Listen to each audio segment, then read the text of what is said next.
and they will join us. So we are now recording. So thanks everybody for joining our session today on SEO 2020, staying ahead of Google and updates and preparing for SEO today and tomorrow. We are very fortunate today to be speaking to our good friend Francois Muscat from all the way from Africa. And just to give everybody a bit of context, Francois is a part of the WSI Global Digital Marketing Network, of which CIPR Communications is also an agency partner. So WSI is really a global digital marketing network with offices really around the world. And it's a network of experts in various parts of digital marketing. Francois has many talents and is definitely, in my opinion, one of the best SEO people in the network. And so we work with actually Francois with a number of clients currently, and so we work in partnership with Francois and his agency, and it works really great. And I'm really excited to have him here. Before we get started, I did want to make an offer out to everybody. So we will be offering a free pillar content framework for everybody that signs up for a dynamic SEO contract with CIPR Communications by June 30th, 2020. That's a $400 value that we are going to be offering to everybody at this session, during this session, or on the session. We will provide information about that with the recording and the slides after the fact. So without further ado, I'm going to pass it off to Francois. He's going to turn off his screen after he introduces himself, and so that he can share his presentation. And then we will have time for questions and answers afterwards. So Francois, please go ahead. Oh, great. Thank you so much, Peter. I'm really looking forward to this today. So good day to everybody. Yeah, I'm from South Africa at the moment, and well, I'm not moving anywhere with lockdown. So I'm actually in a holiday home, stuck here for the last 8 weeks. Not too bad, but a bit small and cramped. But, looking always forward to, spending more time online and sharing ideas. So I'm going to get onto it right now and talk to you about the changes that Google have made, not recently, but certainly in the last 2 years, and how looking at search engine optimization from a different strategy can help you sort of see continuous results. So I'm going to just turn my video off just to save a bit of bandwidth, and everybody can be able to see it smooth. Okay. So getting onto it straight away, what we are seeing and what the whole objective is you need to become an authority. And the way to do that on Google, or certainly online, is to have articles and blog posts that cover, quite a deep breadth of the topic that your website is about.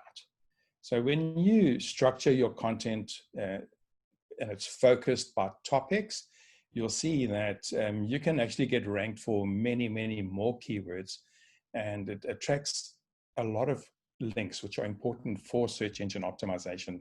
It has always been the most important thing. People don't, always think so. They think that, link building is something of the past. It really is the only way that Google can tell the popularity of content. So when we look at the old school way of doing SEO, it really focused on two things. One was on the keywords and the rankings of those keywords. So everybody wanted to see their keyword ranking at #1 for Google. And if they didn't see it there, they'd think, okay, this is not working for them. And specifically, if they see that particular keyword phrase, that their competitors are ranking, for them above that. But it goes, a lot deeper than that. So when people worked in this way, everything was emphasized just on a specific keyword for a service. And you would write your content trying to, focus on that one particular keyword. And the reason it was done this way was that Google didn't, until recently, got really smart, where they know all the associated keywords.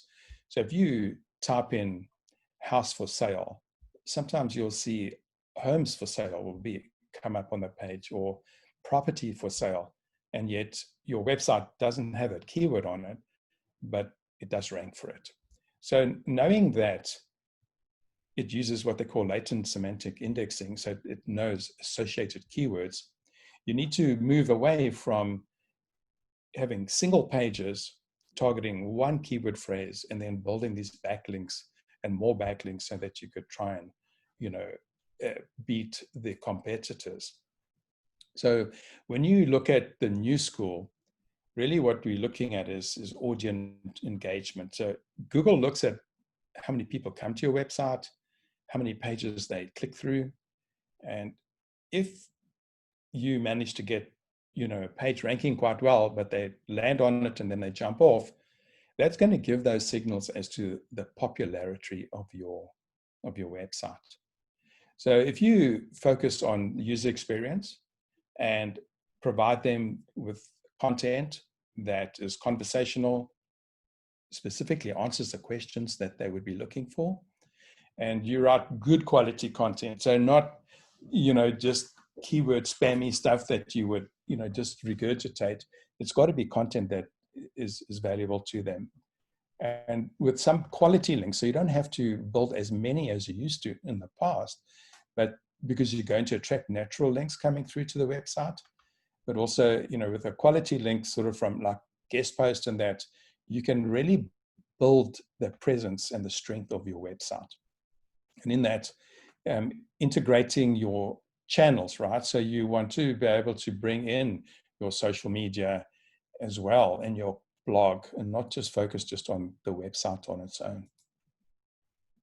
So just for proof, these tools, Ahrefs is a very popular tool out there, and they're almost a search engine in their own right. So they scrape lots of websites and get the content from it and look at the type of keywords that are ranking and the backlinks. So a tool like this is one that SEO agency would be using. There are similar ones to this as well. But in an exercise that they've done across all their websites, they've noticed that the rankings are focused more on the backlinks, other websites that refer to you, and also the power of that domain. So, if you have a good link coming from another website, it actually improves the power of the domain. So these factors were the ones that really contributed the most, even above to what was on the website itself. So when you look at that, you look at how does link building work today? And, with the old school mindset, you can actually set yourself up for failure, because what happens here is you have your web page. Let's assume that was a service page, right? And let's talk about content marketing. If we were trying to sell content marketing, you would then have other pages on the internet and your blog that would link to this page using the keyword phrase content marketing. When that happens so often, Google knows this because it uses these links and the anchor text as a way to see what's relevant on this website. And then if you have content marketing being repeated over and over and over again, it realizes that you are manipulating the results. And it's also very difficult to get people to link to a product page or a service page, because it's not cool to do that. They'd rather link to some other content that is valuable for their reader to actually read. So when you look at how Google understands content, it actually takes what you type into Google, and it really tries to match it up immediately. So if you put answers to questions, and this is really probably the key to the whole thing, is that when people are researching before they want to buy any product, they're always asking, how do I use this product? Why would I use it? Is this product for me? Is this product for real estate companies? So they'll use all of these prepositions and keyword questions in Google. And that's how you get onto that Google answer machine where, people most of the time click and get what they're looking for. So what happens is Google focuses on the actual web page content. And it says, right, if you have a question in it, then I can put it up. If you don't have a question in it, then that page is not going to be relevant for someone who's looking for it, unless it's like they want that specific product right now. So when you look at the intent, behind keywords, then our biggest change is we're going to focus on building pages, based on topics, and not trying to rank a page for one keyword. So we're trying to get a page to rank for many keywords, which is quite a mindset change when you're focused on, here are my top 10 keywords. This is what I want to track. And if I'm not on page one with Google, I'm not happy. I'm not going to get the results that I'm looking for. So to become an authority, if you use all of these tactics, then your content will answer the questions of the clients or the prospects, and you're going to get the valuable links coming through to your content, which is going to push that ranking up. So new school SEO is quite easy to track because you are going to focus on search engine traffic instead of, let's say, specific keyword rankings. And you're also going to focus on topics instead of the number of keywords that are out there. So it's easy to say, these are the pages we're going to work on. This is how much traffic is coming to that page today. And this is how many keywords this page is ranking for. When you look at the performance from the next month, on month to month, it's a much easier target to see whether there's improvement of search traffic coming to your page rather than you're just staying at the top for a specific keyword phrase. But it's more than just that. There are 5 things that you'd want to do to improve the performance. One is the traffic that comes to a particular page, the number of keywords that that page actually has visibility for, and probably one of the most important ones we see nowadays is the website health. How well has this website been optimized according to Google's best practices? So, are there all the metadata that's been applied to it, the right titles, and all the images have a description on it. So they're looking really at the health of a website from a usability perspective. And then you can't do SEO anymore with, in a silo effect where you're not looking at competitors. So it's really, ranking is all about competing against other websites. And many times, if you're just doing your own keyword research, you might not uncover what competitors are doing and where they are getting a benefit from that you might not have seen. So competitor monitoring is really very much part of it. And then the content strategy, which is what type of content are we going to write that's going to support all of this. So here is a sample report, and it's about it's a call center website. And we would then be saying, okay, we're going to work on these pages, right? So reasons to outsource your call center, contact call centers, the benefits. So the other pages that we agree with the client, and this is where we start. This is the amount of traffic that each one of these pages are getting. And month on month, as we work on these pages by making suggestions to add a few extra keywords that are relevant, and also by obtaining backlinks that have a variety of keyword phrases, you can, in a few months, from September to February, increase almost 100 visitors. So that web page on its own, well, yeah, it's doubled in traffic. That's a much easier thing to follow and to look forward to tracking than to say, I'm ranking at number 3 or number 2 or number 1 for a keyword phrase, but you don't really know how much traffic that particular keyword is bringing you. So along this way, you can quickly see the ups and downs that you get, but most of the time, you're going to get the up. Now, when we look at a particular page, in this case, I'm showing you this call centers page. This page ranks for 118 different keywords. So instead of saying, to your SEO company, I just want to rank for call center outsourcing. That's it. I want you to get me to number one. There's only 450 searches a month, but that's fine. That's all I want to focus on. So if that's what you do, and this is the number you're focusing on all the time, without really realizing that you're never going to get more traffic coming to your website unless you add additional keywords. So even if you did rank at number one and you got your fair share of the 450, your traffic would stagnate. So this is one of the things that you could look at in your own websites today, is have a look at your traffic, your organic traffic over the last 12 months and see, is it flat or is it growing? If it's flat, then this is normally the issue, focusing on one keyword phrase. So what we normally do is we, as a baseline report, we would say, right, how many keywords is this website ranking for already? Then you would track it there. And then we'll always track the last month and the current month. And this is where you can see that the keyword visibility is improving. Now, how do you get all of these variety of keyword phrases to rank on here?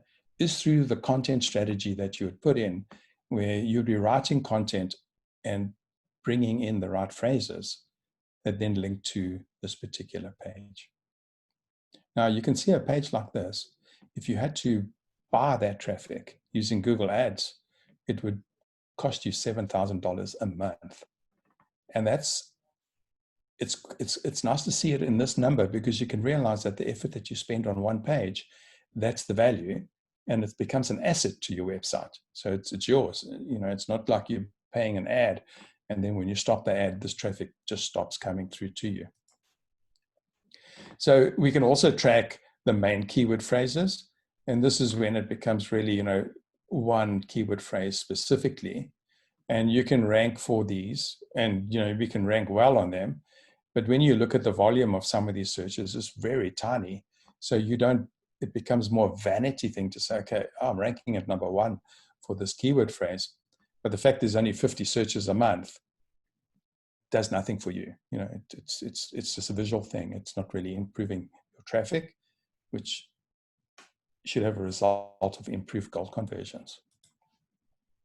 When we look at website health, and this is a site that we've worked on, and we were doing steady between 25 and 30,000 visitors, and then all of a sudden, this is what happened last year. And no matter what we did, we just couldn't get it out of the spiral until we started looking at the audit against how healthy was this website. And we could see that, there were a lot of things wrong, because it had many pages that were being generated automatically that had an image on it with no content. And Google started to see pages with no content on it as a broken link. And until we started rewriting pages and fixing everything to get this health score up, we were only able to start recovering, early this year. And we can see it in an example like this, where we had a blog that we were trying to improve traffic to a blog. Now, without doing any SEO to these blog posts, all we did was improve the traffic, right? So if you look at, improve the health score. So down here, as in November 2019, it was at 59%. So just by fixing, 4 or 5 blogs a month, because it's sometimes, in this case, there's hundreds of blogs. You can't do it in 1 month. It's a process. So the moment we start fixing all of these by making sure there's metadata, not duplicate titles, the images have alt text to it, it's a description to it, and you bring up that score, you'll see you can double your traffic from 570 to 1,000, and that's just through tidying up the system, and that's in a couple of months. When we look at competitors included in this, because if you don't benchmark yourself against a competitor, it's actually quite hard to see how well you're doing if you're just focusing on a keyword that you would see. So we would, using the tools that we have, we can see that if this was your website, you had 790 keywords that are unique to your website. But with this website, you have common keywords, your 178 keywords that you both rank for. But this competitor actually ranks for 743 keywords that you have no idea of. So when you look at this, you can quickly uncover keyword phrases that you might not have even thought about. So using this as input into a monthly plan of continuous improvement, that's what we focus on, continuous improvement. We could then say, okay, so we can see that's a good keyword phrase, that's a good one. It's worthwhile going for because there's more than 150 searches a month. And we can tell where that competitor is ranking for these keyword phrases. And then we would start using this as part of the ongoing SEO content strategy and link building to your website. So by applying competitor research into it, you are closing the gap and on a broad basis, all keywords right across the website. So the other thing that you can do is to find out which of the competitors, and unfortunately it is, reviewing it, but this is the game that we're in today. It's to the tools that are available that you can see, right, well, if I can find a competitor's page that's ranking their best page, then that can give me some ideas of maybe what I'm weak at or what I could improve with. So for instance, if you looked at this page of a competitor, they rank for 46 keywords. Here is that list. And you can also find the links that the competitor has, Yellow Pages, Last, all of these, with a very high domain rating. This is the key to all of it, is the domain rating is the trust factor. Now, Google uses or says they don't use PageRank anymore.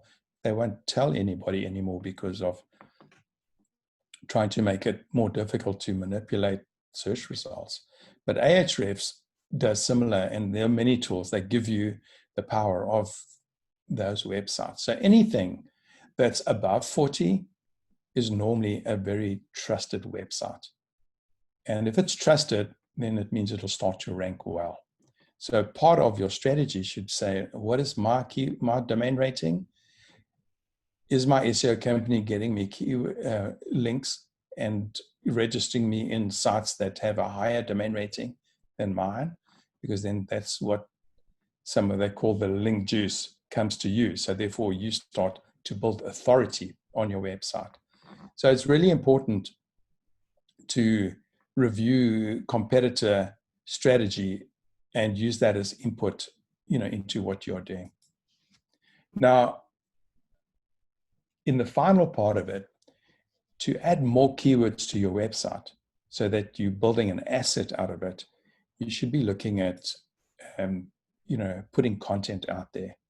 So if you can do a persona exercise where you say, right, so who have I built this website for?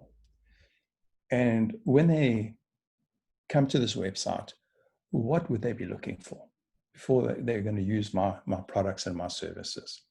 So by doing keywords research using these keyword modifiers, you can get into the mind of your prospect. And using blog content, you can now write articles that would provide information that people would be looking for. Now, with content marketing, there's still old school and new school. And, HubSpot are clearly the leaders in this. And the way they used to do their content, everybody did it this way. And still many people are doing it this way. They would have their different categories, marketing, agency, and sales. And then they'd just have all their content, blog posts being written in here and posted, tons of it, but not really organized except by category. So what you find in this type of strategy is many times you are writing over and over again, you're writing the same keyword phrases. Why would it, and it doesn't make sense trying to rank for one keyword phrase more than once, because Google doesn't really present more than one of your pages at a time on a results page. Gone are the days where you could get all 10 entries for one keyword phrase, except maybe for your name nowadays. So the way it's changed is they use a pillar content, which means you have a main topic written here, and you are linking to various smaller posts. Now, this pillar content, you will hear it also called like topic clusters. Sometimes people call it, I just lost it. So it's pillar, or it's topic clusters. So it's like content and hub and spoke. That was what I was looking for, hub and spoke. So how does this look in real life, right? So here, if you look at it, you'll say, I'm doing home remodeling, my company.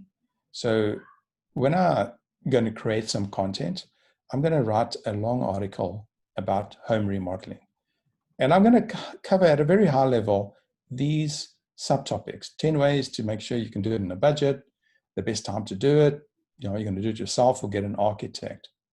Now, each one of these headings in here link off to a specific blog post that's written about that keyword phrase and topic, and then your ideas, mistakes to avoid.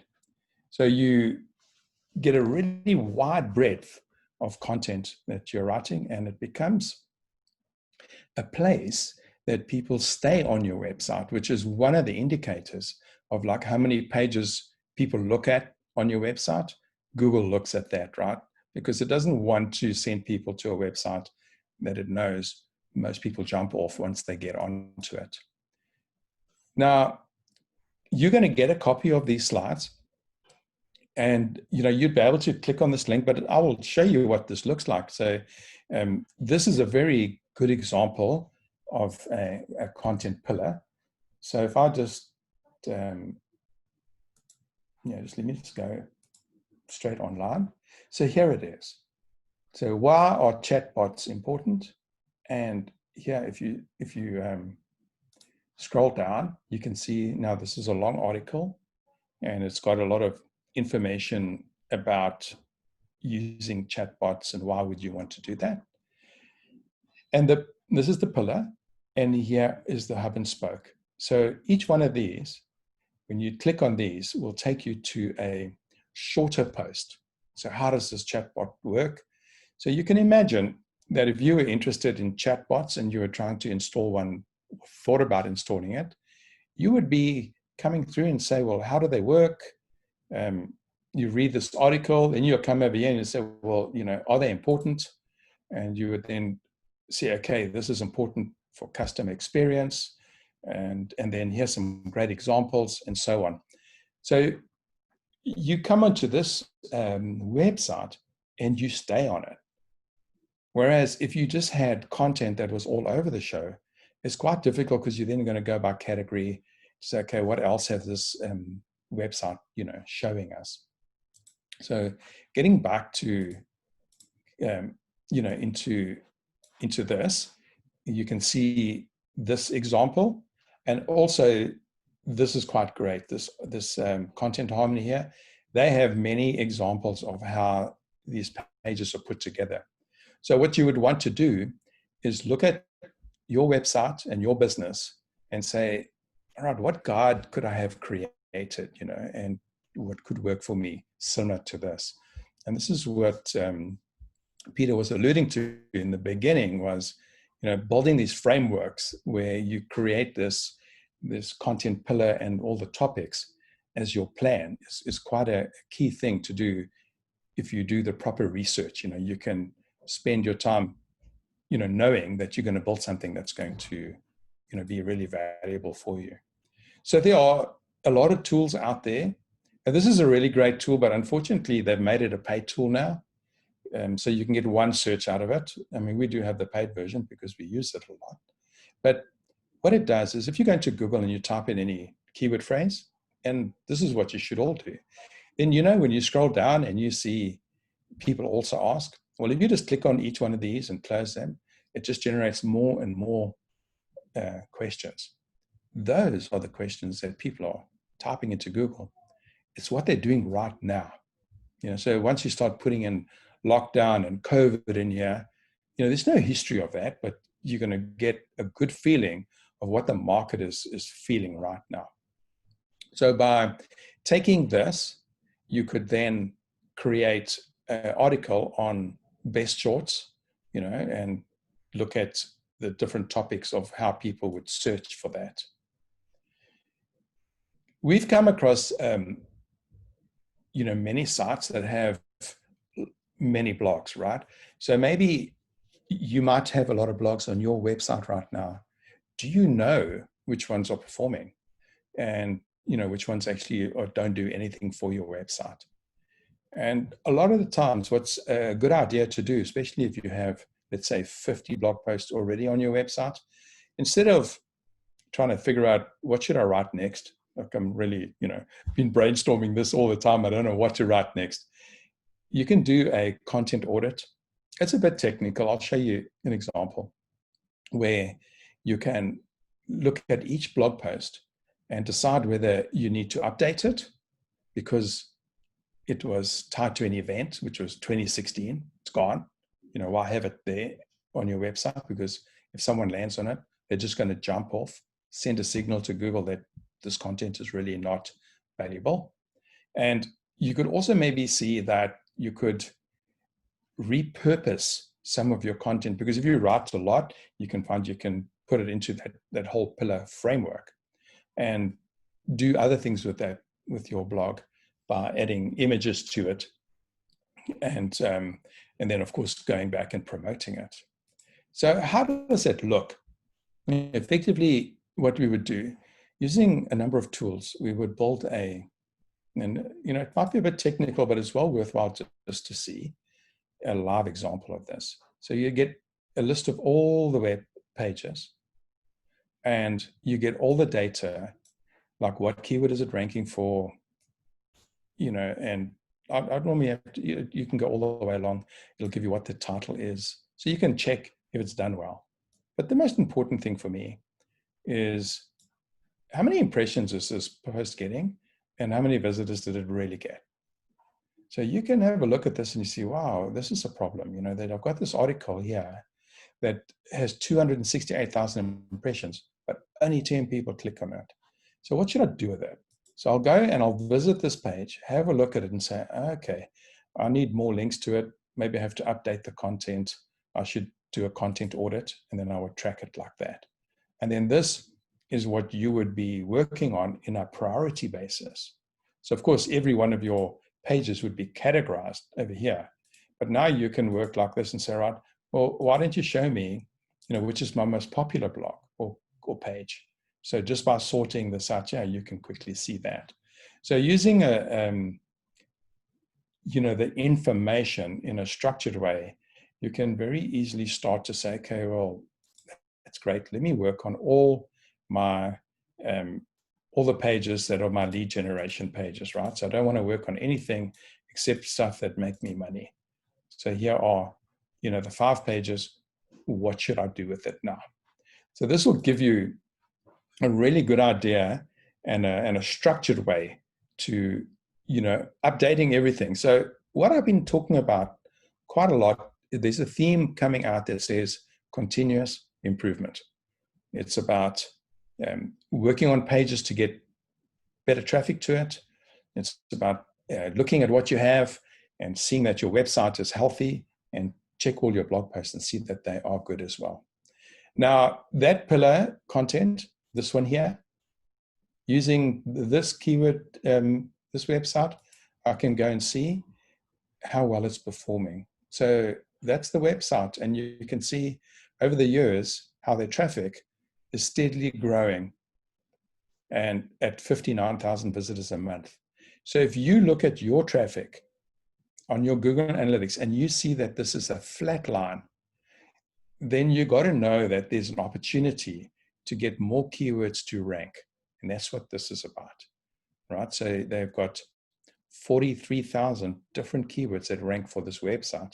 And then obviously once you look at each page, that's where you can see how the pages rank better. So just being strategic about it without any guesswork, you can put in a structure that keeps you focused and definitely shows you improvement the whole way along. And the great thing about this is it's transparent. Here I am I'm in an agency, Peterson agency. We show you exactly how we do it, why it's done this way. And there's nothing that's untoward. It actually, with clients that look at these reports with us, they get it. They start to see, okay, I understand this. I understand if I look at this client, a competitor, those keywords are important. I never thought of that.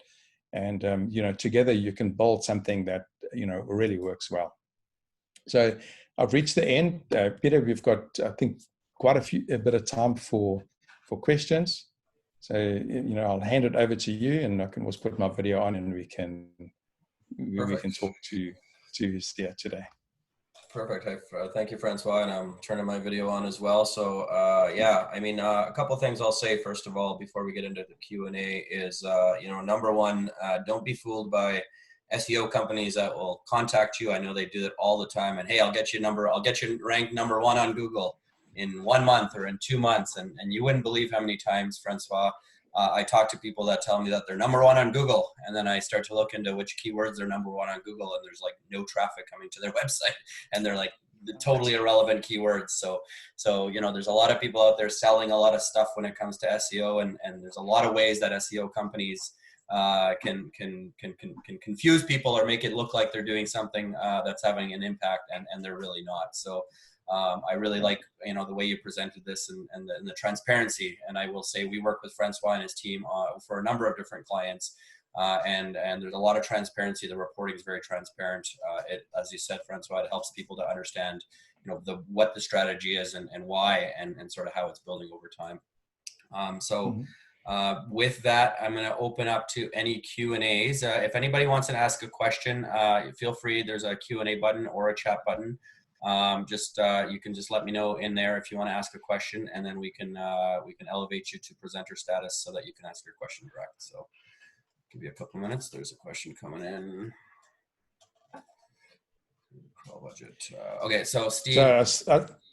Go ahead. I can answer that. Yeah. So thanks, Steve. The crawl budget, that's really important. And I didn't mention it, but this is really where it comes into play, is that if you have a very large website, then you do have a crawl budget, meaning that Google will look at your site and crawl, let's say there's 5,000 pages, and it'll go through there. But if those pages aren't being changed, or there are very few impressions coming up, this goes against your crawl budget.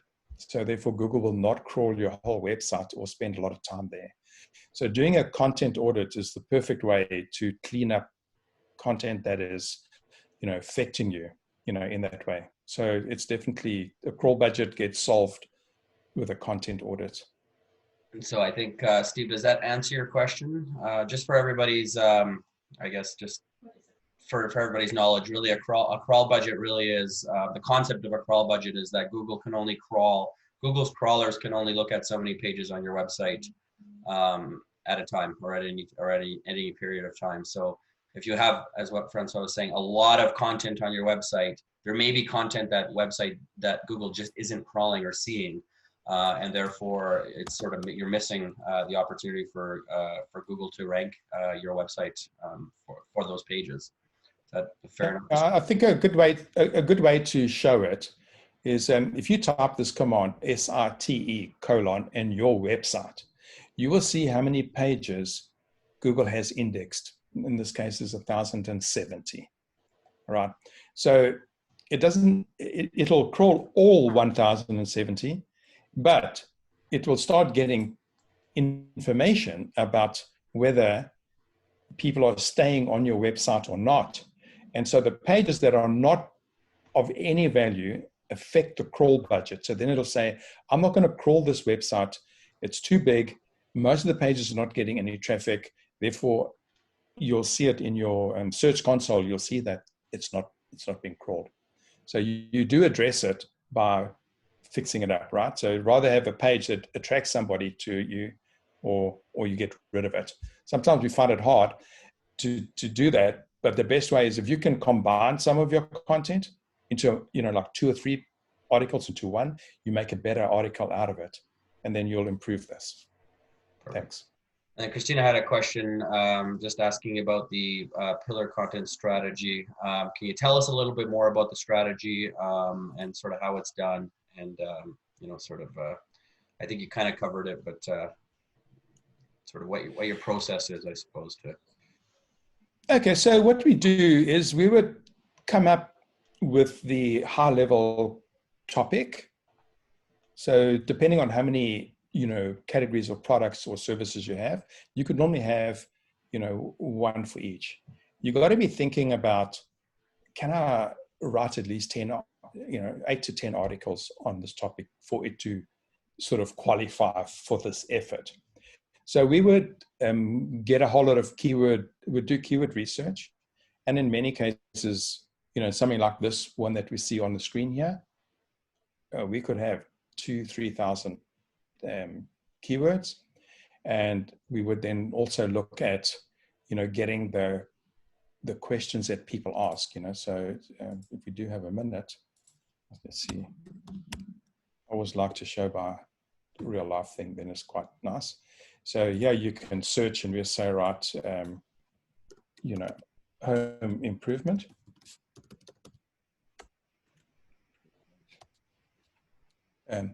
And you do that search and, you'll see that now it's working on all the questions, prepositions, comparisons, everything, right?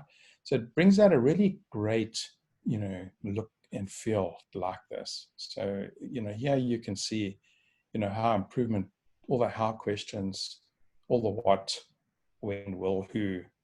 So with each one of these, if you clicked on it, it'll open up a Google search. Then you can go further down and you can see now home improvement, for renters, for seniors, for dummies. These like good ideas here that you would use. So once you start, working with us, you can quickly come through and say, right, I'm going to write a couple of articles, and work out so that your main topic and then all the subtopics that come off it. So, if you use good information, you can quickly get into the mind of people, and that pillar framework then takes all of this and it says, okay, I'm going to write architect versus design. When is the best time to do it? Because I saw there was quite a lot of people asking that. 10 ways to save money, and so on. And from there, each page will have its own keywords, its own headline. And then we say, try and include these questions in there. And that framework that you would get, you could almost, if you know your product well enough, you'll be able to write it because you'll have the headings, the subheadings, and the keywords to apply. And we also give examples of the type of content that should be written. So it's really a nice way to start off, with a plan. So you can see 3 months ahead of time. If I wrote one long article and for a month, this could be a 4-month strategy before I go on to the next pillar. And Francois, I really like to describe it to people. People are always sort of perplexed about Google, this crazy machine with all these algorithms and fancy words. But really, at the end of the day, what Google wants to do is deliver an answer to the questions people are asking. It's really as simple as that. And they want to deliver it with a great user experience, which website speed comes into, which not having broken links comes into, and all the technical things about having a website that's functioning properly. So at the end of the day, if you really think about Google from that perspective, they want to give the people the answers quickly with a good user experience. So if you think about it that way, it sort of really simplifies, the whole kind of concept of search engine optimization. Right.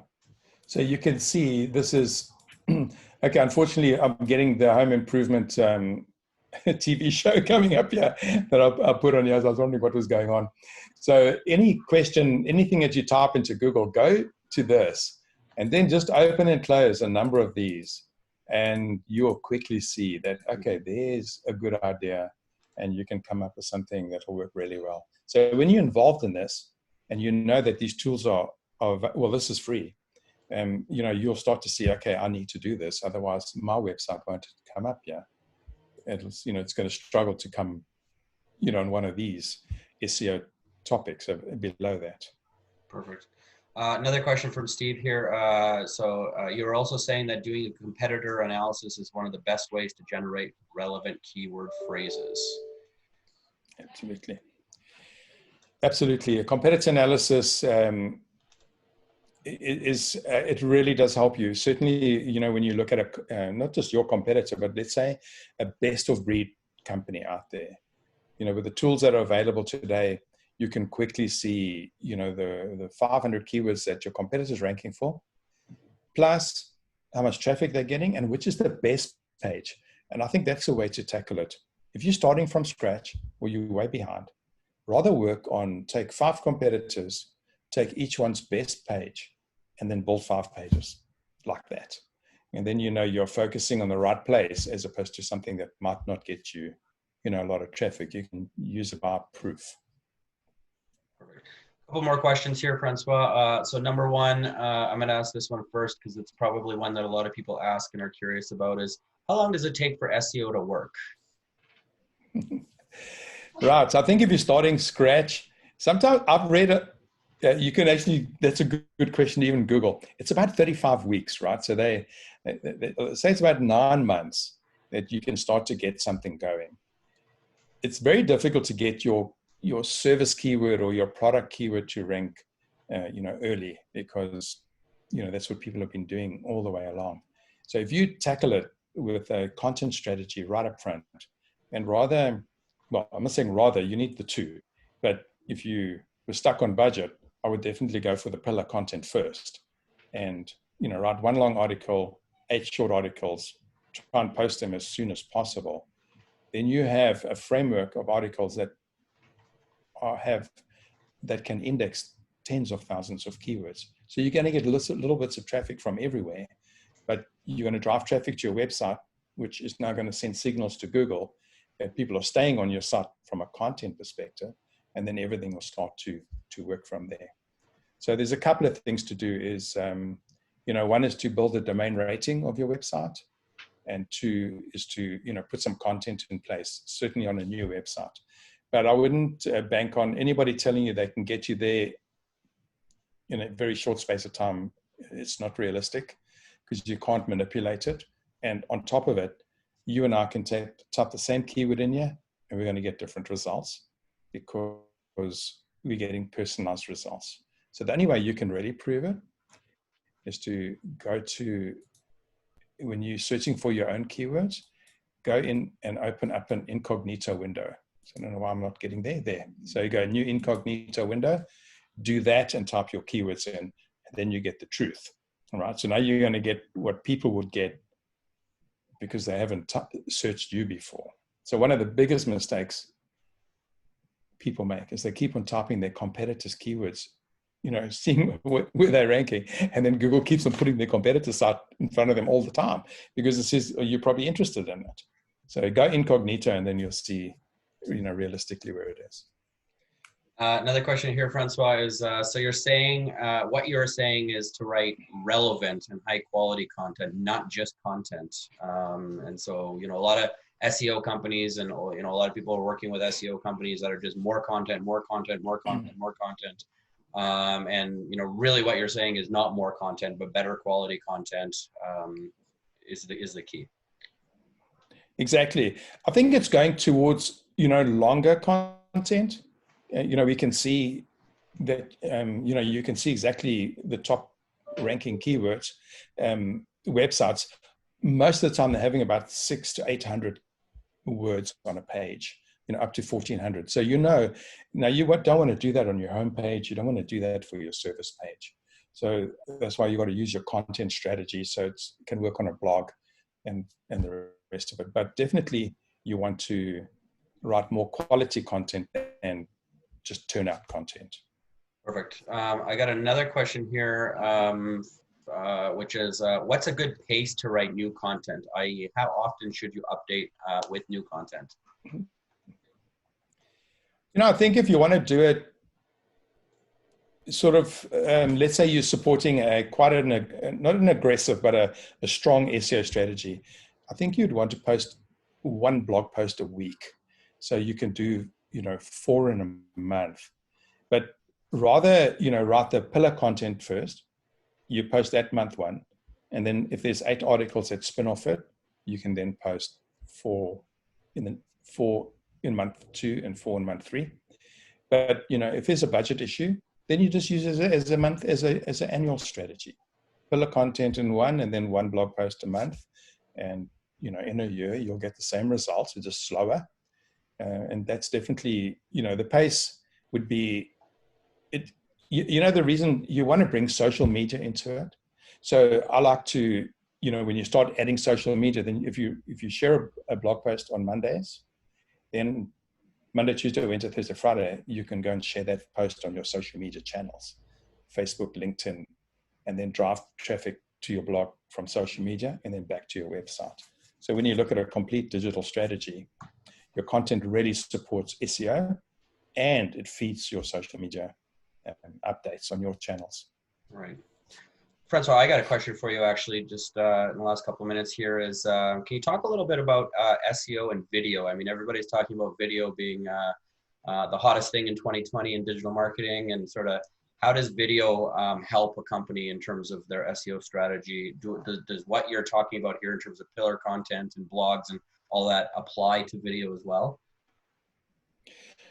Video does help, as you can see over here when I type this in. So think about what you would be looking for video for 2 things.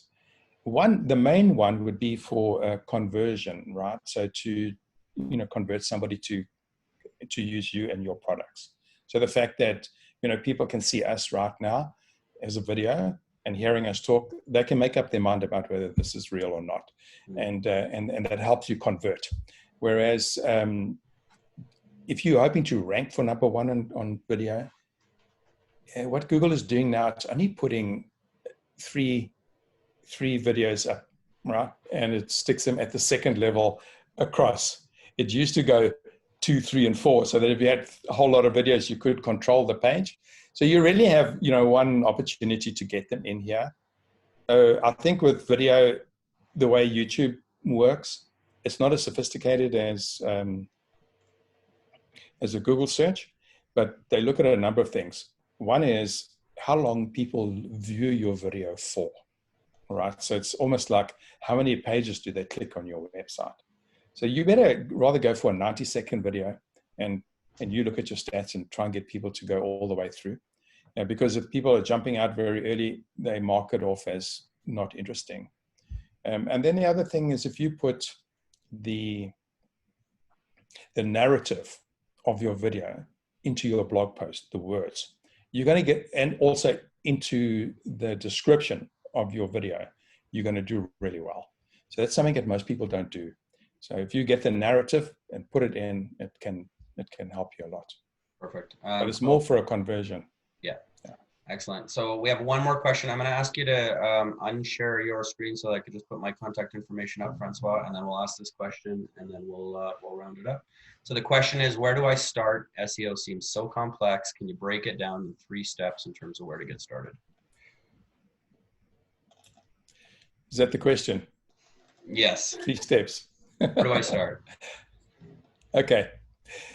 So where will I start? I was going to ask you which products that you're selling and what would you type in to get to your product page. So you'll say, I'm selling, let's say, home improvement services, and it would be, Windows, new Windows. And they say, okay, so if you're going to sell Windows, what are you going to type in? Because if you type Windows on its own, you're probably going to land up on Microsoft's website, right? And you're going to try and compete with them. So you'll go window renovations. So I'll take window renovations, and then I will find some other keyword phrases that are being used around window renovations. What are the best window renovations for 2020, and come up and say, all right, so for this page, here's your main keyword phrase, Windows renovations. And your secondary phrases, I'll give you 3 others. Best Windows renovations, and then maybe a location in there, because that's how people would type.